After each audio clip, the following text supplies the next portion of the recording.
Savon is the most optimistic person that I have ever met. She's a very sweet person. He's so joyful. Very kind and accepting. He's able to have a sense of humor about almost anything. And thinking about her, I kind of think of just warmth. I can't imagine what my life would be if he wasn't in it. It's hard to think about what my life would be like right now. My day is different when she's around. To me, she's like light in a dark room. I remember Savon just kind of looked at me and was like, "I love you a ton." And I was like, "A ton of what?" Just like, "I love you a ton," you know, like just say like, "I love you so much, I love you a ton." Like a ton of elephants, a ton of, you know what? And so that we kind of turned that into like how we say we love each other, that we love each other a ton of elephants, because elephants are very big and they take up a lot of space. My name is Savon. I'm 21 years old. I was born in Colorado to Persian parents. I have one older brother. He's 16 months older than me. My name is Delia. I'm 23 years old. I was born in Finland to American parents of European descent. And I have 4 siblings, 2 brothers and 1 sister. And I went to school for human services and high-risk youth counseling and addiction studies. I changed my major though. I wanted to see if I should do something else. So I started to go for engineering, changed my mind again, and then I ended up going back to, because I'm already 3 years done with human services, so I'm just going to go back and finish it up. But currently I'm trying to also, I guess, succeed as a boxer. So that's my main focus right now. I'm studying nutrition and interior design. I have a couple more years left before I can get my bachelor's. And right now, I'm just kind of doing side jobs here and there, trying to get into interior design and nutrition fields. I have a friend who works for an after-school program, and she asked if I wanted a job.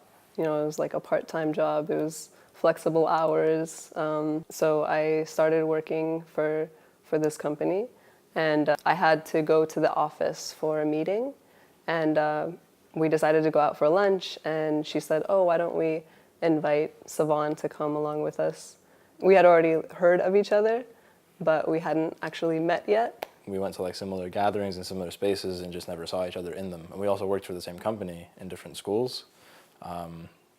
So I guess when we met, it just kind of made sense for us to spend more time together, get to know each other better. We had very similar ideas about what we wanted our lives to look like. I just liked her character. Also, when I asked her what her dream was, she actually had an answer. You know, a lot of people, you ask them, "What's your dream?" and they don't really have anything to say. They're just kind of like, "Oh, I mean, I'm gonna do this." It's like, but is that your dream? You know. So she had something to say, and I respected that, and I appreciated that she had a lot of ambition and motivation. We had some very serious conversations about our future and what we want for our lives, and so marriage was a very natural topic that came up. I think a strong bond requires, obviously, communication and being able to like consult about issues, and also being able to talk about things that aren't necessarily easy, not ignoring the things that are difficult, but actually like working through them. Well, also, I think keeping it funny, you know? Yeah. Even when, no matter what comes up, you can still have a sense of humor, you could still laugh and joke, and nothing's really that serious, you know, our life isn't that serious, you know. I think for us personally, our strongest bond is that we laugh together constantly. There's a lot of humor, Even our last names we made into a joke pretty much, you know. We took the first 4 letters of her last name, which is Rizzo, and the last 4 letters of my last name, Sarouche, and made Rizoosh our last name. So, you know.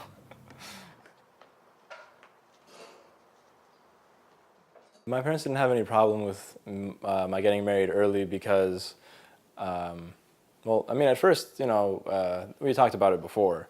And at first, you know, when I was like 18 and I talked to them about it, they were kind of like, I don't know about that, you know. But as we'd had more conversations and also just, you know, being Baha'is, we understand that marriage is a process of growing with another person. So getting married younger made more sense to me, and I relayed that to my parents, that it helps us to grow together and come to a place of unity more easily than if we were to wait for a long time and establish our lives separately.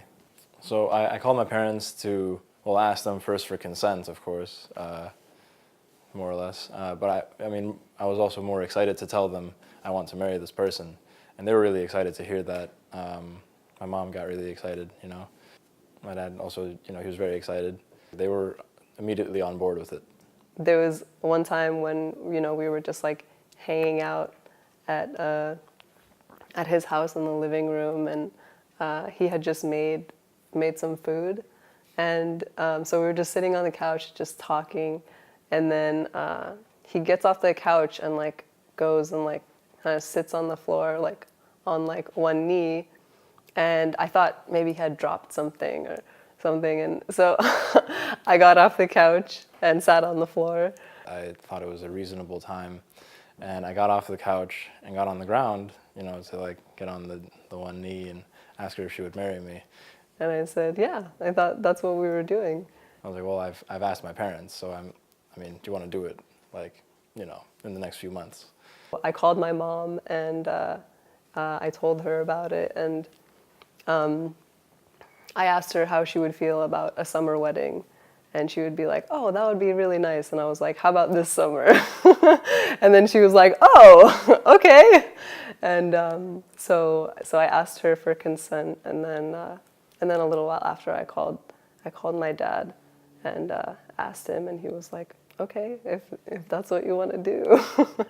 My mom did want to, you know, want us to wait for a little bit. She's like, oh, you know, you don't have to do it right now, and you can wait for a year. But I think she realized how serious we were, and so she was like, okay. The ceremony itself was very simple. We had, you know, a few readings, a few prayers, a few songs. We said our vows, and that was the end of the ceremony. And I think people were a little bit surprised that it was so short. But we wanted to just keep it very simple and very casual. We had a truck come, like a food truck, and they had burgers and burritos and that kind of thing and salads. And my mom thought it was a terrible idea. She was laughing at me the whole time, and she just laughed on the phone. She thought I was kidding when I called her, and I told her we got a taco truck. And she's like, Savon John, shukinak. And I was like, no, we got a taco truck. I'm serious. And she just laughed for like 30 minutes on the phone. so it was actually really beautiful though, because I mean, obviously it was a dry wedding, so because we're Baha'is, we don't drink. So, and the lady at the wedding reception actually had tears in her eyes, and she said, "Who are these people? Like, these are such amazing people that have been here at this wedding. I thought this was going to be a mess because, you know, it's 2 people in their 20s getting married with a bunch of young people there. It was actually very beautiful." We didn't have a seating arrangement, so people could just sit wherever, and which was really nice because a lot of people were able to mix. Because unfortunately, our families didn't get to interact very much before the wedding. I think our parents actually met at the wedding, so it was a nice way for people to really mix.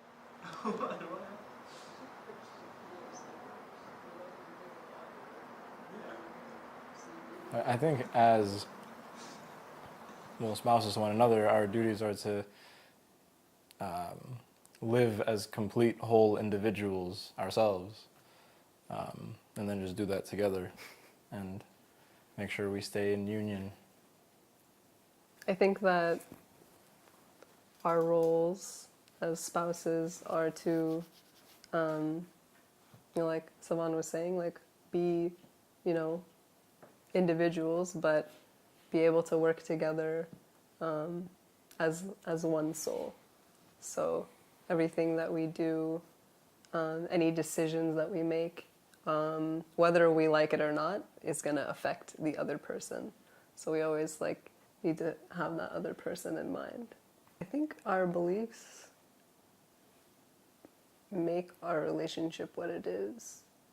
So anytime we're, thinking too much of ourselves, we look at, the writings and try to detach ourselves from, from ourselves or whatever situation we're dealing with. It is the foundation of our relationship, and I think without our beliefs, I think things would just be a little bit more challenging.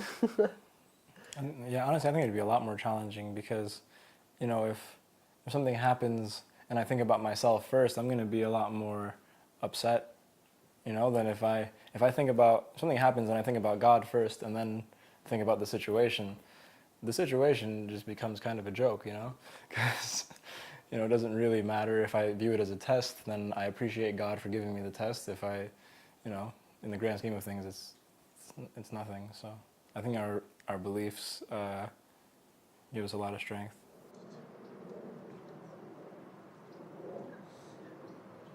How we've dealt with disagreements and, issues has evolved over time.